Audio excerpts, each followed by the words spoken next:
So broadly speaking, how would you describe your work, generally speaking, if you had to give it like a 1 or 2 sentence explanation? My work is I meet with the client, I find out about their goals and objectives, and part of their marketing strategy, of course, and I curate a website particularly personalized for that particular business. And I make sure that it covers all the things that it needs to cover and that it's efficient and effective for them. So one of the things, because I did a little bit of research when we started talking about you coming on the show, and so I checked out your website and some of the things that you offered. And it wasn't just website design. It was things like copywriting. You provide analytics reporting, which like that makes sense. That's obvious to me. Things like copywriting. And I know for a while you were doing some social media management. You were doing some video production, like small scale stuff, like mostly on the side to complement your other offerings. But when I thought website development, I thought you would just build a website. So why do you have so many ancillary services? Well, those kind of comes with the industry.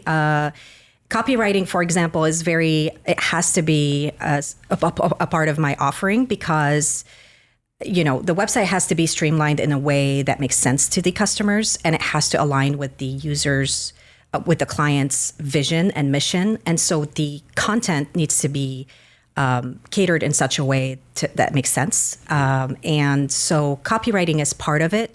You have to make sure the headers, the taglines, the content, it's all streamlined and it all makes sense.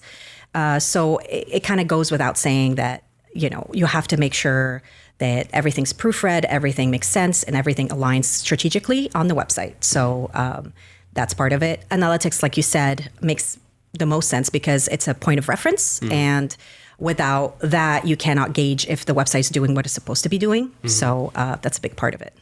So I want to take apart each of those real quickly. So copywriting, real briefly, for someone who's not aware of what that actually means, what is copywriting? So copywriting is curating the content to make sure that it reflects what the client, like the keywords that they're going for, the target audience that they're trying to cater to, that this language is curated in a way that makes sense to the end customer. So copywriting is just making sure all the sentences, everything's proofread, everything makes sense. And in a website, it has to strategically be placed in different spots. For example, you have like the call to action buttons. They have to be phrased in a way that attracts attention and converts customers.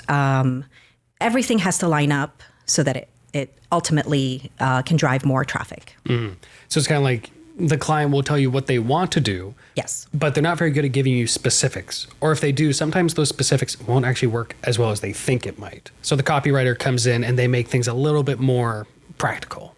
Yes. Practical and more also organized. So a lot of the times the client will come to me and ask me to, add, 3 or 4 different pages to the website.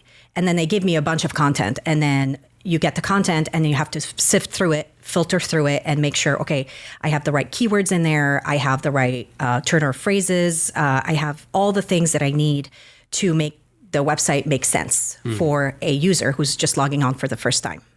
Right. Okay. So then with the analytics, we're talking about if a website's doing what it's supposed to do, how do we measure that? Should a regular website be just naturally attracting viewers who are just like searching the interwebs for stuff, or what? So there's 2 parts of this. The first part is that, and this is what I do, is I basically optimize the site while I build it. And so I make sure everything's optimized on there. It's mobile friendly. I make sure that, there's alt tags on the pictures are compressed. I make sure that the navigation menu is very clear. I have a header and a footer that's very clear, all the contact information. So I have links, internal links, backlinks. So the site in and of itself is optimized. And that when you get to the site, you can navigate the site very easily. That's one part of it. The second part of it is, when you type it in Google, where does it rank? Which place is it ranking? That's another part of having a website. And that is something that an SEO expert, for example, will help you accomplish. But what I like to do is you have to start somewhere. You start with the first step is to optimize the site in and of itself, make sure, okay, what I have here is a solid product. And from the beginning to the end, the website makes sense. It aligns with your strategy. It aligns with your branding as a business. And so when the customer actually lands on the site, that it's fully optimized and it makes sense. So for the sake of putting it into an image, and you can tell me if I'm kind of on the right track here, your first part of the job, as you were talking about, is to basically make a really well-paved road. It's clearly marked. It works well. Regardless of how many vehicles end up on that road, that's a different task. Yes. Your first goal is just to make sure the road works and it's seamless. Yes. Gotcha. And then we have SEO, your search engine optimization. That's getting people onto the road. Exactly. Gotcha. Exactly.